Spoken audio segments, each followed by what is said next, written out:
From constantly being put in solitary confinement for getting into fights, to starting fights with guards for disrespecting him, Mike Tyson's prison fights were brutal and they brought out the worst in him. Here's what actually happened when Mike fought while locked. When frustration boiled over.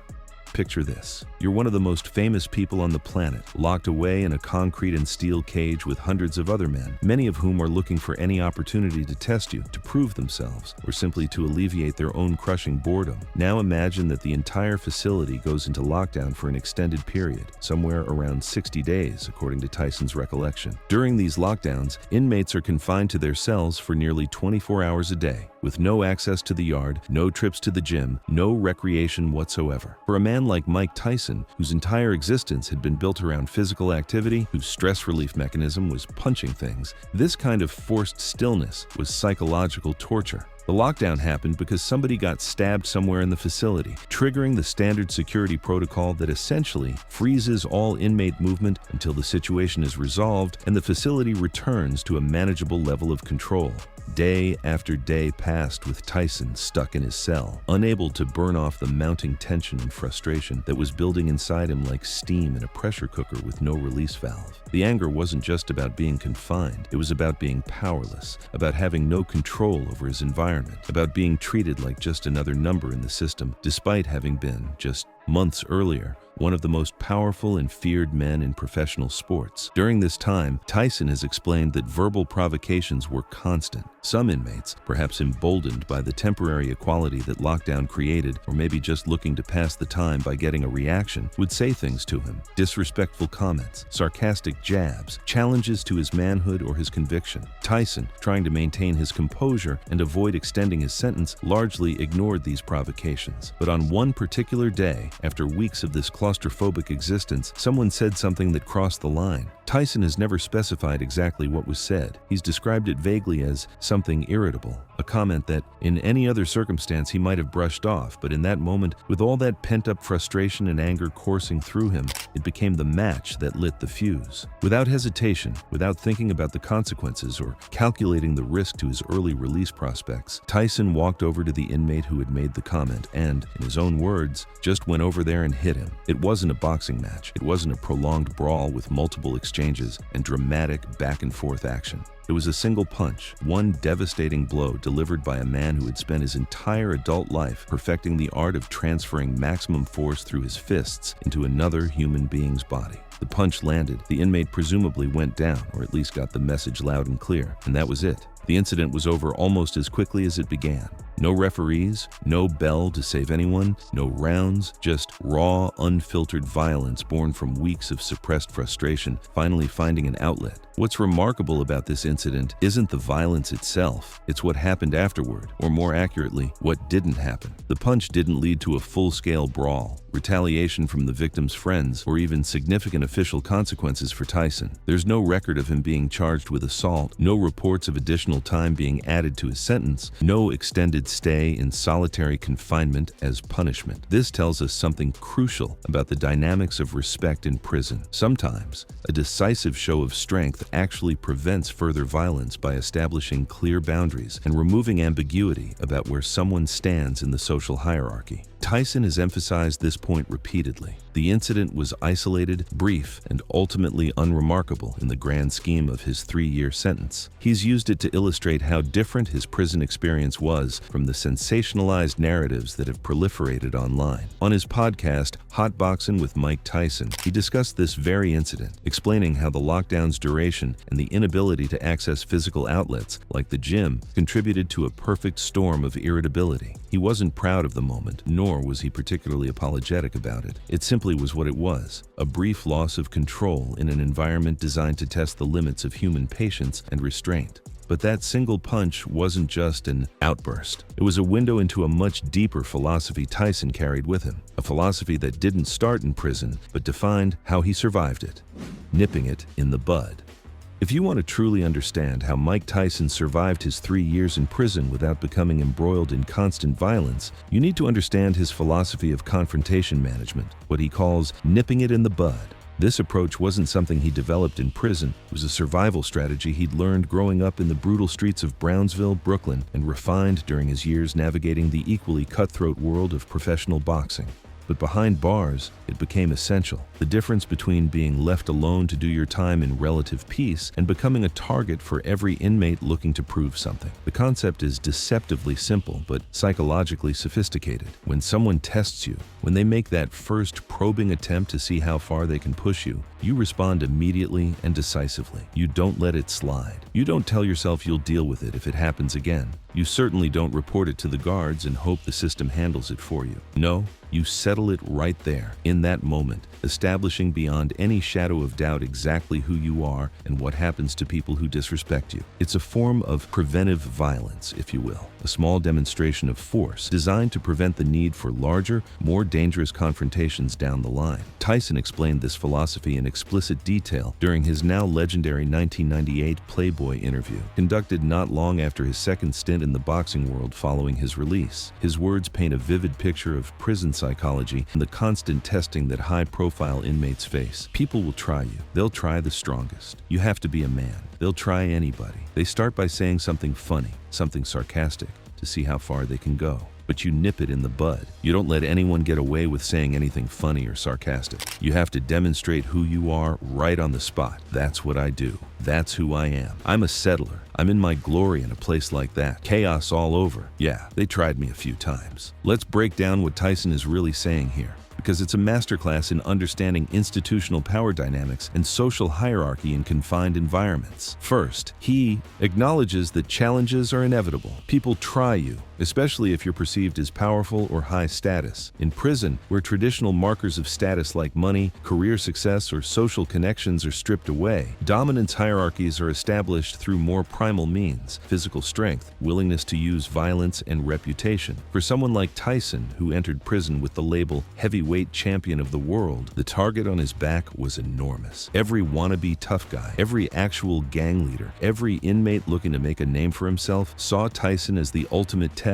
Beat him, and you've beaten the baddest man on the planet. The testing usually starts subtly. An inmate might make a joke at your expense, deliver a sarcastic comment about your conviction or your circumstances, or engage in some form of verbal disrespect that seems minor on the surface. This is the probing phase, the reconnaissance mission, where they're gathering intelligence about how you respond to pressure. Will you laugh it off? Will you ignore it? Will you respond verbally but not physically? Each of these responses communicates something about your boundaries or lack thereof. And in prison, being perceived as someone who tolerates disrespect is an invitation for escalation. Tyson's approach was to eliminate this uncertainty immediately. The first time someone said something funny or sarcastic, he would demonstrate who you are right on the spot. Now, Tyson doesn't explicitly detail what demonstrate means in every instance, but context and his reputation suggest it could range from an aggressive verbal confrontation to physical intimidation to, in some cases, actual violence. The goal was to make it crystal clear that attempting to test Mike Tyson was a high-risk, low-reward proposition. Tyson also mentioned that both he and potential challengers carried makeshift weapons, knives crafted from whatever materials were available.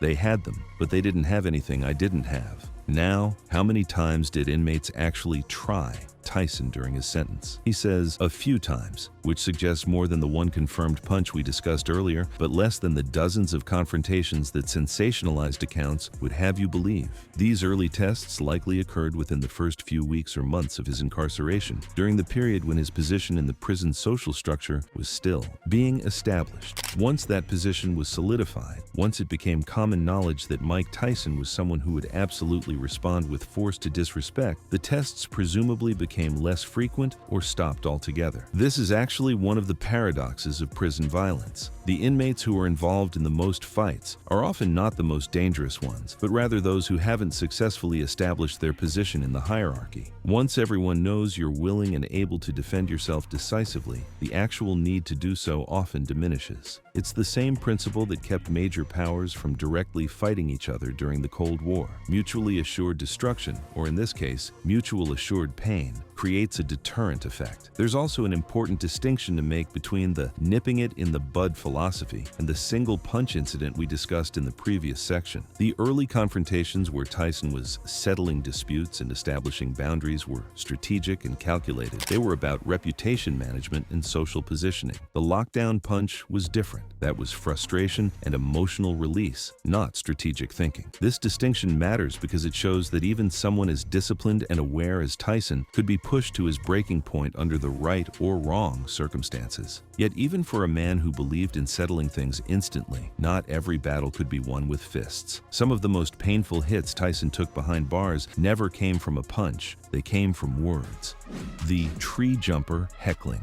While physical violence often dominates discussions of prison life, the psychological warfare that inmates wage against each other can be equally brutal, and in many ways, more insidious and damaging. Mike Tyson experienced this firsthand during the early weeks of his incarceration, when he became the target of a specific and particularly cruel form of verbal harassment involving the slang term tree jumper. This incident, which Tyson first disclosed publicly just 2 months into his sentence, provides a fascinating window into the psychological challenges of being a high-profile inmate serving time for a sex crime, perhaps the most stigmatized category of offense within prison culture. The story begins in June 1992, when CBS News journalist Ed Bradley conducted an hour-long interview with Tyson for the news magazine program Street Stories. The interview, recorded on May 26 and broadcast on June 18, 1992, marked Tyson's first major media appearance since beginning his sentence, and it drew massive public interest. Here was one of the most famous athletes in the world speaking from behind bars, and people were hungry for any details about how he was handling the dramatic fall from grace that had taken him from earning $30 million per fight to mopping floors in a prison recreation department. During this interview, Tyson revealed that some inmates had taken to yelling a phrase at him as he walked through the facility. "Mike Tyson, you tree jumper." Initially, Tyson admitted, he completely misunderstood what they were saying.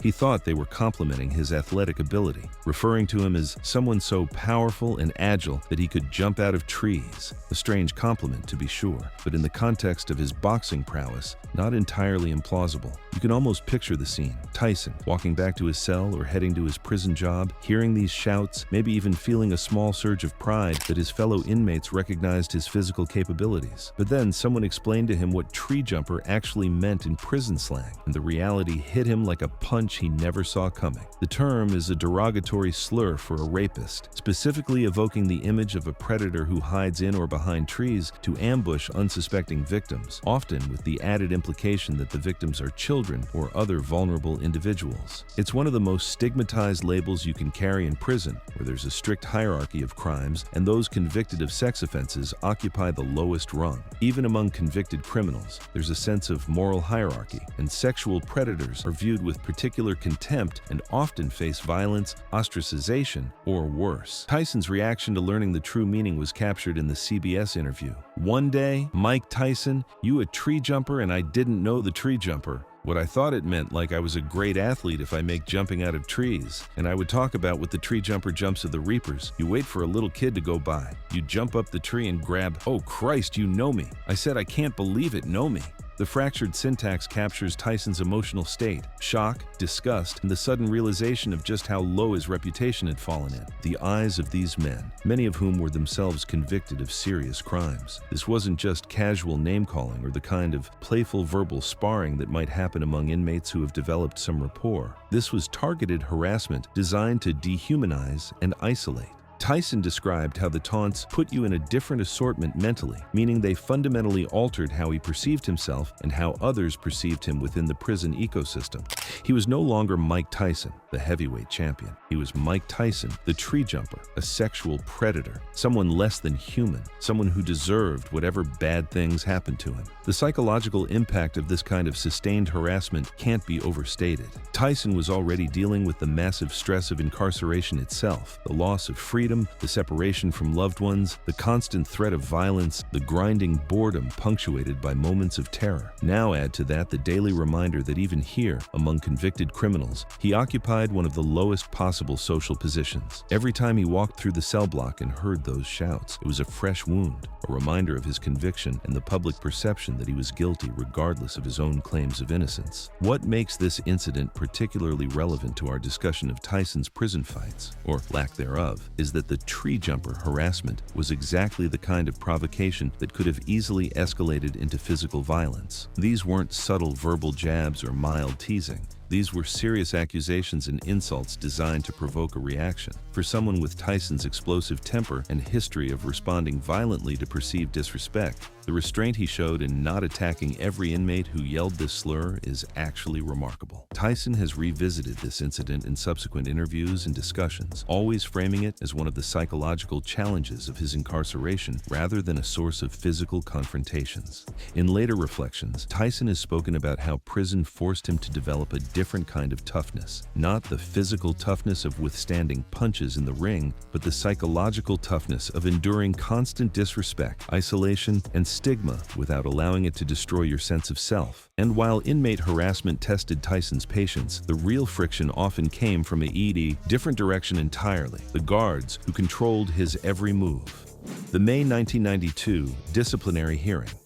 Beyond the sensationalized fight narratives, Mike Tyson's prison record includes documented disciplinary incidents that provide insight into his actual behavior behind bars. One of the earliest and most significant of these occurred just weeks into his sentence, resulting in a formal hearing and concrete consequences that affected the length of his incarceration. On May 8, 1992, barely 6 weeks after Tyson began his sentence, a prison disciplinary hearing found him guilty of 2 offenses related to verbal threats against prison staff. These weren't physical confrontations, but they revealed the tension and frustration Tyson was experiencing as he adjusted to incarceration and dealt with authority figures who now controlled virtually every aspect of his life. The first offense was initially charged as threatening a prison guard but was reduced to disorderly conduct, classified as a Class C violation under Indiana Department of Correction rules. While the specific words Tyson used haven't been publicly disclosed, the incident involved him making verbal threats during a confrontation with a guard, likely during a routine interaction like cell inspection, movement between areas, or some other point of potential friction in the highly regulated prison environment. The second offense was threatening staff members, classified as a more serious Class B offense, to which Tyson pleaded guilty. This occurred during a discussion in a supervisor's office, suggesting that what might have started as an attempt to address some issue or complaint escalated into Tyson making threatening remarks when he became agitated. These incidents are particularly revealing about Tyson's mindset in the early weeks of his sentence.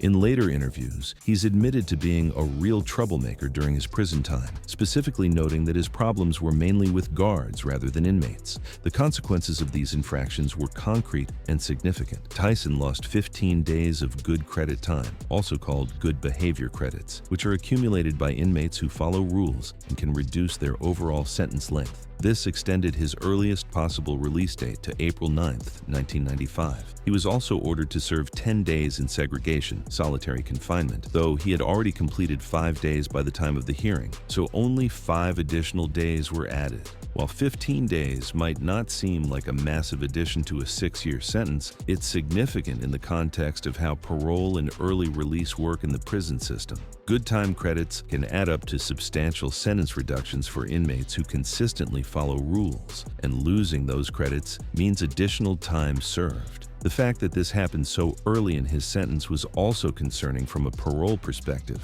It suggested to authorities that Tyson might be a difficult prisoner who would accumulate more infractions over time. These May incidents weren't Tyson's only disciplinary problems. In March 1993, nearly a year later, he insulted a guard during a disagreement over instructions alongside other inmates. This led to an additional 30 days being added to his sentence. Again, notably, this was a verbal incident rather than a physical altercation. Tyson was smart enough or controlled enough to know that actually assaulting a guard would have far more serious consequences, potentially including additional criminal charges charges, significant extension of his sentence, and transfer to higher security facilities. These documented incidents paint a clear picture of Tyson's reality, but they also stand in stark contrast to the stories people want to believe about his time behind bars. The mythical gang leader knockout. Of all the stories that circulate about Mike Tyson's time in prison, perhaps none has captured the public imagination quite like the legend of the gang leader knockout. You know the one. Tyson, freshly arrived at the Indiana Youth Center, immediately catches the attention of a feared gang leader who controls significant portions of the prison population through intimidation, violence, and strategic alliances. This gang leader, depending on who's telling the story, might be affiliated with the Aryan Brotherhood, the Latin Kings, a Blood Set, or some other notorious prison gang. The specifics vary, but the core narrative remains consistent. This feared inmate sees the famous boxer as either a threat to his authority or an opportunity to enhance his own reputation by putting down a celebrity. The legend typically progresses with the gang leader approaching Tyson in a common area, the yard during recreation time, the cafeteria during a meal, or perhaps the shower area during hygiene hours. Verbal taunts are exchanged, with the gang leader mocking Tyson's conviction, questioning his manhood, or generally trying to provoke a reaction in front of an audience of dozens of witnesses. To provoke a reaction in front of an audience of dozens of witnesses. Tyson, in these tales, initially attempts to defuse the situation, not wanting to extend his sentence or create unnecessary complications, but the gang leader won't let it go, escalating the verbal confrontation to physical intimidation, perhaps getting in Tyson's face, maybe pushing him, or even throwing the first punch. And then, according to the legend, Tyson responds with the kind of devastating power that made him the youngest heavyweight champion in boxing history. A single punch, often described as a right cross or hook, connects with the gang leader's jaw or temple, and the feared inmate drops like a puppet with its strings cut, unconscious before he hits the ground. The injuries are supposedly severe, facial lacerations requiring stitches, broken or lost teeth, possible fractures to the jaw or cheekbone. The message is clear and immediate.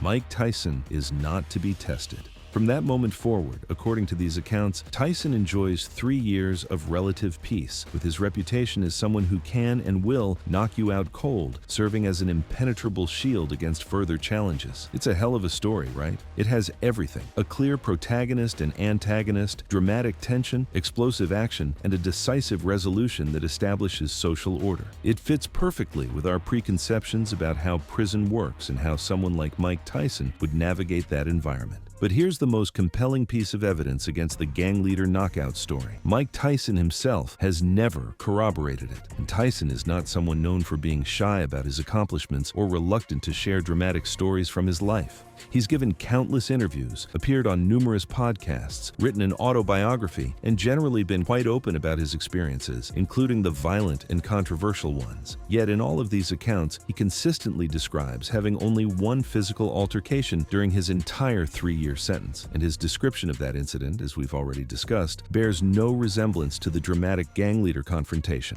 When asked directly about his prison fights, Tyson's response is remarkably consistent. "Just one time I had to punch someone. Somebody said something and I just went over there and hit him. We were locked down and couldn't go to the gym." No mention of a gang leader. No description of a knockout in front of dozens of witnesses. No details about severe injuries or establishing dominance through a spectacular display of violence. Just a simple acknowledgement of a single punch thrown in frustration during a lockdown. Hardly the stuff of prison legend. And that's the truth. Not the legend, not the prison folklore. Just the raw, unembellished reality of how Mike Tyson actually navigated 3 of the most difficult years of his life. If you enjoyed this video, click on the boxes playing on your screen to watch similar content.